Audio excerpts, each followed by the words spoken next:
오늘 본문은 이제 고린도전서 9장 16절인데 아까 이제 화면에서 읽었던 것은 그 옛 버전입니다. 요거죠. 여기 보면 내가 복음을 전할지라도 자랑할 것이 없으면 내가 부득불 할 일이라. 만일 복음을 전하지 아니하면 내게 화가 있을 것이로다. 제가 무슨 말인지 잘 몰라가지고 새 번역을 봤습니다. 내가 복음을 전할지라도 그것이 나에게 자랑거리가 될 수 없습니다. 나는 어쩔 수 없이 그것을 해야만 합니다. 내가 복음을 전하지 않으면 나에게 화가 미칠 것입니다. 바울이 고린도 교회에 보낸 첫째 편지, 고린도 전서에 쓴 말입니다. 이방인을 위한 전도자로 하나님께서 바울을 부르시죠.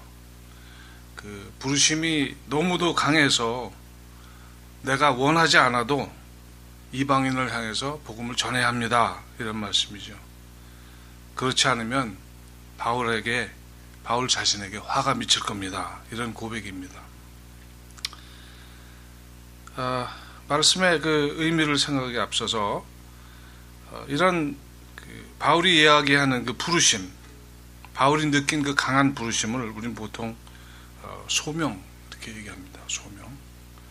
대부분의 목사님들이 성직자로 발걸음을 내딛기 전에 이런 소명을 받았다고 고백을 합니다. 어떤 분은 목소리로, 어떤 분은 그 상황으로, 어떤 이는 부모님의 일방적인 약속으로 하나님의 종이 되었다는 그 소명을 받습니다. 소명을 받는 시기도 다양해서 어떤 이는 성인이 된 다음에 사회생활을 다 하고 난 다음에 또 어떤 사람은 아주 어렸을 적에 그런 소명의 사건이 일어났다고 고백을 합니다. 우리는 보통 소명하면 성직자의 길로 들어가라는 하나님의 준엄하신 명령을 떠올리게 됩니다. 아울러서 소명에 복종하지 않으면 삶의 이모저모에서 어려움을 겪게 되고 결국은 하나님의 소명에 끌려가듯이 시작하게 된다는 말도 종종 듣습니다. 오늘 이 본문도 그 비슷한 상황을 바울이 말하는 것 같습니다. 이 바울이 소명받은 것은 다메섹으로 그 예수를 따르는 무리들, 소위 크리스천들을 잡아 가두기 위해서 길을 가던 중이었는데, 바울이 그 다메섹 도상에서 눈이 멀 정도의 강렬한 빛을 경험하면서 그 빛과 함께 들려오는 예수님의 목소리를 듣게 되죠. 그 충격이 너무 커서 눈이 멀게 되고 사흘 밤낮을 아무것도 먹지 못하는 그런 충격 속에 쌓입니다. 사도행전 9장에 보면 그런 말이 나와 있죠. 사도 바울이 그때 경험을 성경에서 이것저것 이야기를 하는데, 그 중에 사도행전 26장에 보면 아그리빠 왕에서 고백을 하는 그 바울의 이야기가 또 나옵니다. 그때는 사도 바울이 예수님이 하신 말씀을 좀 더 자세하게 피력을 하죠. 근데 그 요지는 바울을 일꾼으로 삼아서 이방 사람들에게 보내고 예수를 본 것과 장차 바울에게 보여줄 일의 증인으로 삼겠다는 그런 이야기를 하게 됩니다. 예수님의 이 준엄한 명령을 거스리고 복음을 전하지 않는다면 자신이 큰 화를 입을 것이라는 바울의 걱정 같은 그런 말씀으로 들립니다. 과연 그럴까 한번 생각을 해보겠습니다. 목사님이 잘 하시듯이 이런 때는 앞뒤 문맥을 살펴보는 그런 기회를 보겠습니다. 그 전에 그 9장 16절이 본문인데 9장 13절로부터 한번 보겠습니다. 성전에서 일하는 사람은 성전에 나는 것을 먹고 제단을 맡아보는 사람은 제단의 제물을 나누어 가진다는 것을 여러분은 알지 못합니까? 이와 같이 주님께서도 복음을 전하는 사람들에게 복음을 전하는 일로 살아가라고 지시하셨습니다. 그러나 나는 이런 권리를 조금도 행사하지 않았습니다. 그리고 이제 오늘의 본문입니다. 아무도 나의 이 자랑거리를 헛되게 아무도 나의 이 자랑거리를 헛되게 하지 못할 것입니다. 그 다음에 이제 우리 본문이 나오죠. 제가 괄호 안에 있는 거는 제가 도움말로 삽입을 한 겁니다.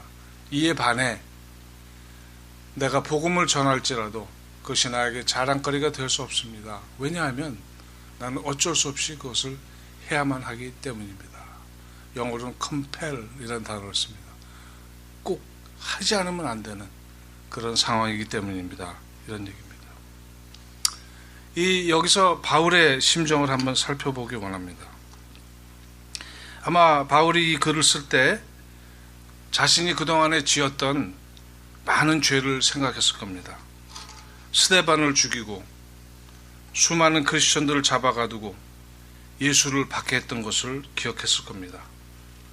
동시에 예수께서 나타나서 자기 같은 사람을 일꾼으로 삼았고 예수의 복음 사업에 쓰이게 된 그 자체가 감격스러웠을 겁니다. 바울에게 그 복음 사업과 그것으로 인한 어려움은 자기가 당연히 치루어야 할 몫이었습니다. 그래서 그는 나중에 그렇게 고백합니다. 고린도전서 9장 19절에 보면 나는 어느 누구에게도 얽매이지 않는 자유로운 몸이지만 많은 사람을 얻으려고 스스로 모든 사람의 종이 되었습니다. 이렇게 이야기하고요. 23절에 보면 그것은 내가 어떻게 해서든지 그들 가운데 몇 사람이라도 구원하려는 것입니다. 나는 복음을 위하여 이 모든 일을 하고 있습니다. 그것은 내가 복음의 복에 동참하기 위함입니다. 이렇게 얘기합니다. 이 글을 보시면 바울의 긴장을 볼 수가 있습니다. 만일 바울이 복음 전파를 중단한다면 복음의 복에서 제외되는 그러한 화를 입을지도 모르겠습니다 하는 그런 걱정입니다. 바울의 긴장을 느끼십시오. 복음 전파라는 예수의 부르심을 위해 바울은 자기의 몸을 쳐서 굴복시킨다고 이야기합니다. 고린도전서 9장 27절 보면 나는 내 몸을 쳐서 굴복시킵니다. 그것은 내가 남에게 복음을 전하고 나서 도리어 나 스스로는 버림받는 가련한 신세가 되지 않으려고 하는 것입니다. 바울은 평생을 이런 긴장 속에서 하나님의 일을 했습니다. 바울의 생각은 온통 그리스도 안에 in Christ 해야 한다는 것이었습니다. 빌립보에게 쓴 편지에게 이렇게 이야기합니다. 내가 바라는 것은 그리스도를 알고 그분의 부활의 능력을 깨닫고 그분의 고난에 동참하여 그분의 죽으심을 본받는 것입니다. 그래야 나는 어떻게 해서든지 죽은 사람들 가운데서 살아나는 부활에 이르고 싶습니다. 우리가 보통 생각하는 예수를 주로 고백하면 구원을 받고 부활은 보장되어 있다 하는 그런 통념과는 조금 다른 그런 말씀입니다. 바울과 같이 참 주님의 사업에 전 인생을 걸었던 사람도 부활에 이르고 싶다고 그렇게 고백을 하고 있는 것을 볼 수 있습니다. 바울이 목숨보다 중요하게 여겼던 복음 전파라는 그 예수님의 부르심, 그 소명이라는 것에 대해서, 부르심에 대해서 조금 더 생각을 해보기로 하겠습니다. 소명은 한자로 소자고 명자가 합친 건데, 소는 부른다는 소자고, 명은 목숨이라는 명자입니다. 저는 평소에 어떻게 생각하냐면 소가 무서운 소, 명은 명령명, 그래서 무서운 명령 이렇게 생각을 했어요. 근데 그게 아니더라고요. 원어는 그리스 말로 클레이토스라는 단어도 있고, 그거는 이제 형용사 같아요. 제가 잘 모르겠는데, 그 다음에 명사형으로는 칼레오 이렇게 두 가지가 있는 것을 볼 수 있습니다. 성경에 보면 이 두 단어가 여기저기 많이 쓰입니다. 굉장히 많이 쓰였어요. 이 단어에서 파생된 것 중에 하나가 뭐냐면 에클레시아가 뭔지 알죠? 교회입니다. 교회. 액은 밖으로라는 단어고, 클레시아는 불렸다 하는 말입니다. 에클레시아, 교회는 밖으로 불려진 사람들, 이렇게 해석을 하면 좋겠습니다.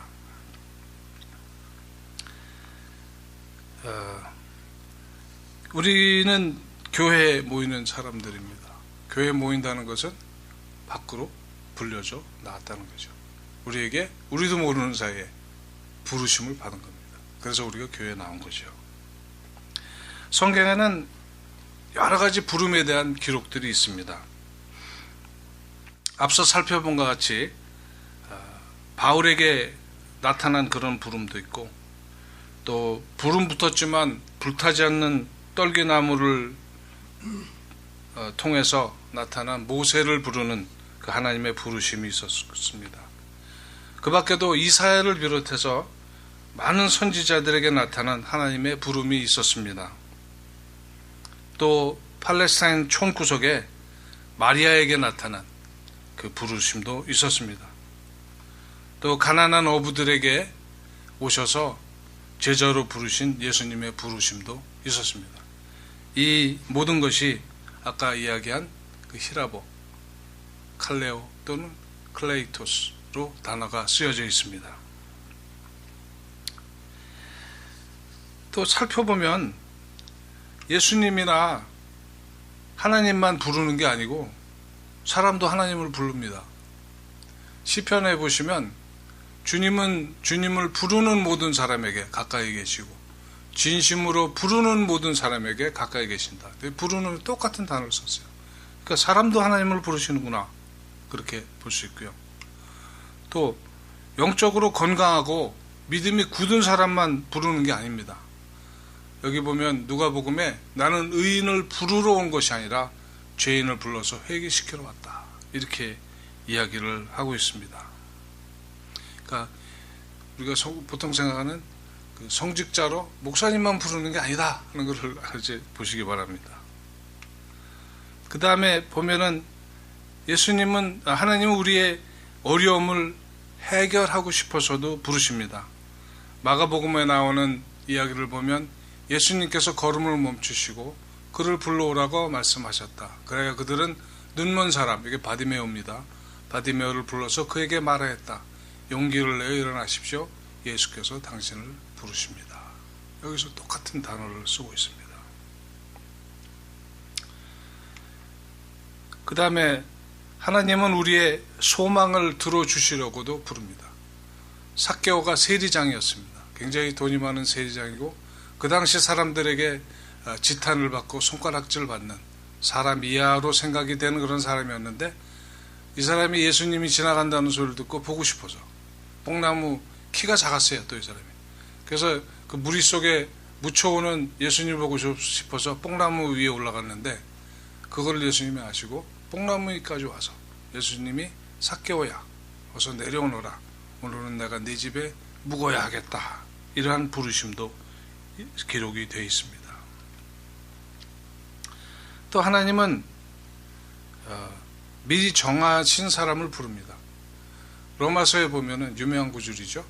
하나님께서 미리 정하신 사람들을 부르시고 또한 부르신 사람들을 의롭게 하시고 의롭게 하신 사람들을 또한 영화롭게 하셨습니다.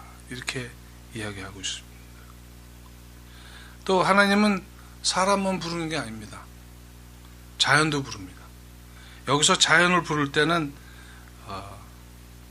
인격적인 어떤 부름이라기보다는 이름하셨다, 네임하셨다, 아니면 만드셨다, 이렇게 이해하시면 좋습니다. 창세기 1장 5절에 보면 하나님이 빛을 낮이라 하시고 여기서 부르셨다, 이렇게 얘기되어 있습니다. call, 어두움을 밤이라고 하셨다, 거기도 부르심입니다. 이렇게 여러 가지의 아주 다양한 그런 부르심이 성경에는 기록되어 있습니다. 이렇게 다양한 부르심을 가만히 살펴보면 거기에 중요한 어떤 흐름이 있습니다. 특히 하나님이 부르시고 우리가 부름받는 자로서 반드시 짚고 넘어가야 될 중요한 점들이 있습니다. 이것을 오스키니스의 정리한 말씀을 중심으로 해서 한번 생각을 해보겠습니다. 오스키니스는 그런 얘기를 했어요. 부름은 부름과 단수와 부름들, 복수가 있다, 이렇게 얘기를 하고 있습니다. 첫째, 그 부름 단수는 하나님이 우리를 부르는 것이다, 이렇게 얘기하고 있습니다. 어떤 것으로, 우리가 어떤 역할로, 예를 들면 부모, 정치가, 교육자, 이런 것으로, 또는 어떠한 장소로 도심을 갈 거냐, 외몽고를 갈 거냐, 북한을 갈 거냐, 이런 어떤 장소로 부름을 받은 것이 아니고, 우리는 예수를 따르는 자로 예수에 의해서 예수에게로, 예수를 위해 by him, to him and for him 으로 부름을 받았다는 유일한 부름의 사실이 있는 것입니다. 그것을 첫째 부름이라고 불렀습니다. by him, to him and for him. 힘은 하나님이죠. 이렇게 얘기하고. 둘째 부름은 우리들의 반응입니다. 전능하신 하나님의 부름은 모든 사람이 어느 곳에서 어떠한 상황에도, everyone, 모든 사람이 everywhere, 어느 곳에서도, in everything, 어떠한 상황이나 어떠한 물체 속에서도 하나님만을 위해서 생각하고 말하고 살고 행동하는 것을 이야기한다, 이렇게 이야기하고 있습니다. 이것은 하나님의 부름에 대한 우리들의 답변이며 반응입니다. 이것은 대단히 중요한 우리들의 자세가 될 수 있습니다. 그러나 둘째 부름은 첫째 부름이 중요하기 때문에 성립이 되는 겁니다. 첫째 부름이 없이 둘째 부름이 있을 수가 없는 거죠. 역사적으로 보면 여기에 대한 오해가 많이 있었다고 합니다. 지금도 어떤 면에서는 좀 있는 것 같아요. 첫째 부름과 둘째 부름 사이에 첫째 부름은 더 중요하고 둘째 부름은 그냥 소앤소하고 이렇게 생각을 하는 그 경향이 있을 수 있습니다. 예를 들면은 성직자로서 불리는 어떤 영적인 부름은 중요한 것이고, 세상의 어떤 그 하나님을 위한 어떤 일을 하는 그런 세큘러한 부름은 덜 중요한 것처럼 이렇게 생각이 되는 그런 적이 있었습니다. 또 그 이후에 어떤 일이 있었냐면, 특별히 그 종교개혁이 있은 이후에 구교의 반발에서 나온 개신교, 신교가 시작됐을 때 이 반대 현상도 있었습니다. 둘째 부름을 너무 강조한 나머지 첫째 부름에 대한 그 생각을 망각해버리는 그런 오류를 범한 것이 있었습니다. 중요한 것은 우리의 삶 속에 하나님의 부름을 생각할 때는 이 두 가지를 같이 생각해야 된다 하는 겁니다. 하나님이 우리를 부르신 것은 우리를 하나님께로 부른 것이다. 그 밖에 다른 것으로 부른 게 하나도 없다. 그 부름에 대한 우리의 반응은 모든 사람의 모든 곳에서 모든 일을 통해서 하나님을 생각하며 하나님의 부르시며 성실한 삶을 살아가는 것이다. 이렇게 생각을 하면 되겠습니다. 이 두 가지 부름을 잘 조화시켜서 살았던 사람이 하나 있습니다. 윌리엄 윌버포스라는 사람입니다. 아시는지 모르겠어요. 이 사람은 영국 사람인데 1759년에 태어났던 사람입니다. 이 사람은 굉장히 브릴리언한 사람이라서 21살에 지방의회 의원이 됐고 24살에 영국의회 의원이 됩니다. 그런데 이 사람이 25살에 그 영적 거듭남을 경험을 하게 됩니다. 그래서 크리스찬이 되죠. 그래서 이 사람이 그 거듭남의 충격이 너무 세서 그 정치의 그 일을 포기하고 성직자의 길로 들어가려고 결심을 합니다. 아까 얘기했던 그 첫째 부름과 둘째 부름 사이의 갈등이라고 볼 수 있겠죠. 첫째 부름이 너무 중요하기 때문에 둘째 부름을 포기하고 첫째 부름을 하겠다, 어떤 이런 그런 생각을 하고 시작을 하죠. 그런데 이것을 한 사람이 말립니다. 그 말려준 사람이 누구냐면 존 뉴턴이라고 노예선 선장을 하다가 자기가 회개하고 그 신앙의 삶을 살았던 존 뉴턴을 먼 친척이 되는데, 존 뉴턴의 권유로 정치에 머물게 됩니다. 존 뉴턴이 그렇게 권하죠. 당신이 정치에 머무는 것도 하나님의 뜻이고 당신이 거기서 큰 일을 할 수 있을 겁니다. 이렇게 얘기해서 그 말에 윌리엄 윌버포스가 이제 머물게 됩니다. 이 사람이 정치를 하면서 한 업적이 여러 가지가 있는데 가장 중요한 것이 뭐냐면 노예 해방에 관한 노력이었습니다. 이 사람은 28살부터 74세까지 무려 46년을 싸웁니다. 영국 국회에서 그 노예 해방에 대해서, 노예 제도가 틀렸다는 것에 대해서 법안을 세우기 위해서 46년을 투쟁을 하죠. 그 투쟁은 두 단계로 볼 수 있는데, 한 단계는 노예 무역을 하고 있었어요. 그때 영국이 그 아프리카에 가서 흑인들을 잡아다가 그 유럽의 다른 나라들 파는 그 노예 무역을 하고 있었는데, 그 노예 무역은 불법이다. 그 불법 통과를 시키기 위해서 애를 쓰죠. 그게 1787년부터 1807년 20년간 국회에서 싸웁니다. 그 싸움 속에 법안으로 상정했다가 기각된 것이 11번입니다. 11번의 법안을 제출했던 그런 노력 끝에 1807년에 드디어 노예 무역이 불법이다 하는 것이 영국 국회에서 통과가 되죠. 그 다음엔 1807년부터 1833년까지 26년간 또 하나를 싸우는데 그건 뭐냐면 노예 제도 자체가 틀렸다. 노예를 부리는 것 자체가 틀렸다 하는 것을 가지고 법안을 놓고 싸웁니다. 그래서 이 사람이 26년간의 투쟁 속에 그동안에 많은 좌절도 겪었고 하나님을 부르는 그 간절한 기도도 수없이 많았겠지만 26년간의 투쟁 끝에 그것이 의회의 법안으로 통과가 됩니다. 그 사람이 죽기 3일 전에, 이분이 죽기 3일 전에 그 노예 제도가 폐기되는 그 소식을 듣고 눈을 감습니다. 1833년의 일입니다. 참고로 미국에는 링컨이 노예 제도를 폐기했죠. 이맨스페이션이라고 그러는데 그 노예 제도를 폐기한 게 1863년입니다. 무려 30년 뒤에 일어난 일입니다. 영국이 노예 제도에 있어서는 윌버포스를 통해서 30년 먼저 노예 제도를 폐기했던 그런 역사적인 사실이 있습니다. 이 사람이 이렇게 46년에 걸쳐서 노예라는 문제를 놓고 하나님과 씨름했던 것, 하나님이 주신 그 콜링을 놓고 씨름했던 것에는 하는 데는 그 사람이 가지고 있는 중요한 목표들이 있었습니다. 이 사람이 쓴 그 일기에 이런 말이 나옵니다. 전능하신 하나님이 나에게 주신 위대한 두 가지 목표가 있습니다. 그것은 첫째, 노예 무역의 폐기이고 둘째는 사회윤리와 도덕의 회복입니다. 영국이 첫째는 됐지만 둘째는 아직도 안 된 것 같습니다. 우리도 마찬가지고 사회윤리와 도덕의 회복입니다. 이 두 가지를 놓고 이 사람은 평생을 싸웠던 사람입니다.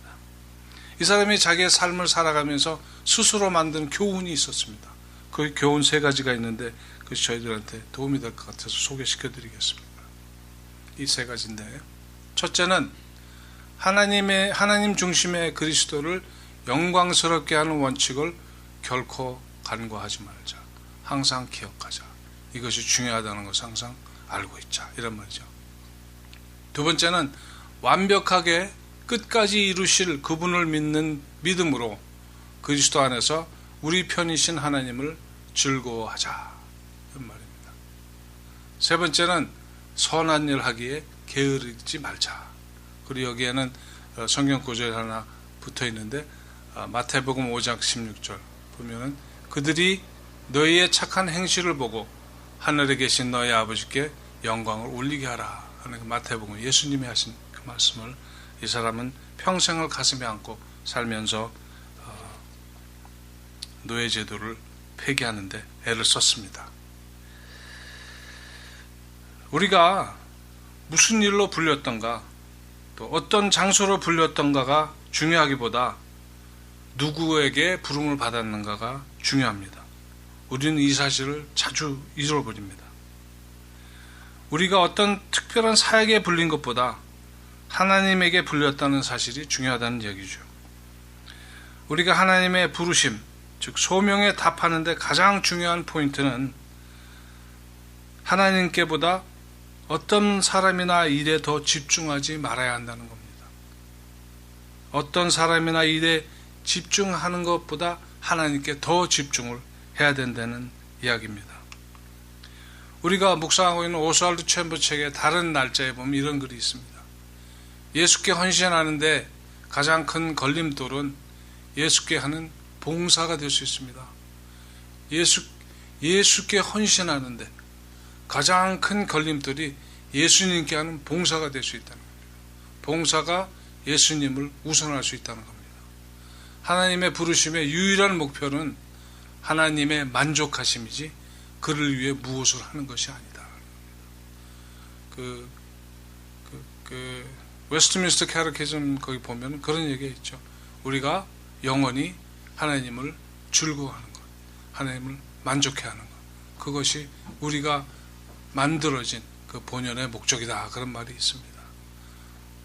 하나님의 부르심의 소명의 유일한 목표는 하나님의 만족하심입니다.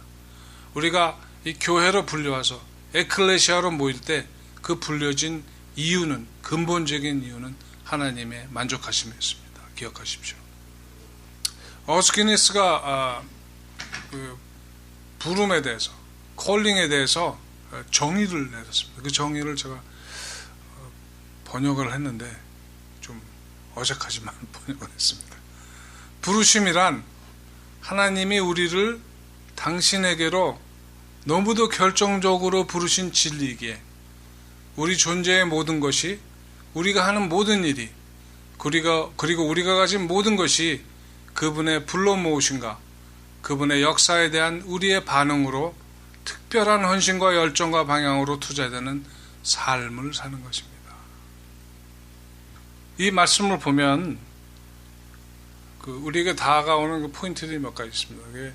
첫째는 하나님의 부르심이 우리에게 결정적으로 그냥 생각 안 하고 이렇게 하시는 게 아니라 하나님께서 마음을 잡으시고 결정적으로 부르신 것인데 그게 진리라는 겁니다.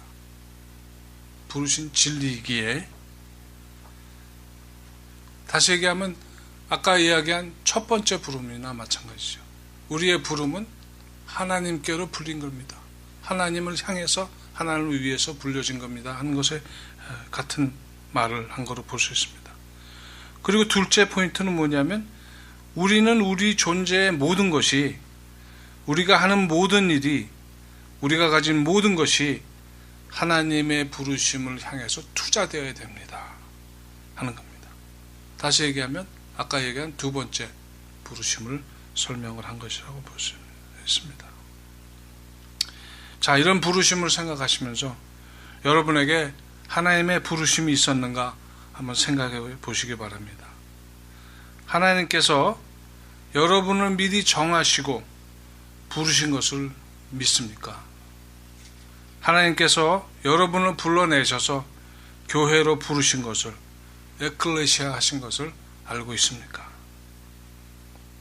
그렇다면 하나님의 부르심에 대한 우리의 반응으로서 우리 존재의 모든 것이, 우리가 하는 모든 일이, 그리고 우리가 가진 모든 것이 그분을 향한 헌신과 열정으로 투자되는 삶을 살아야 된다고 믿습니다. 기도하겠습니다.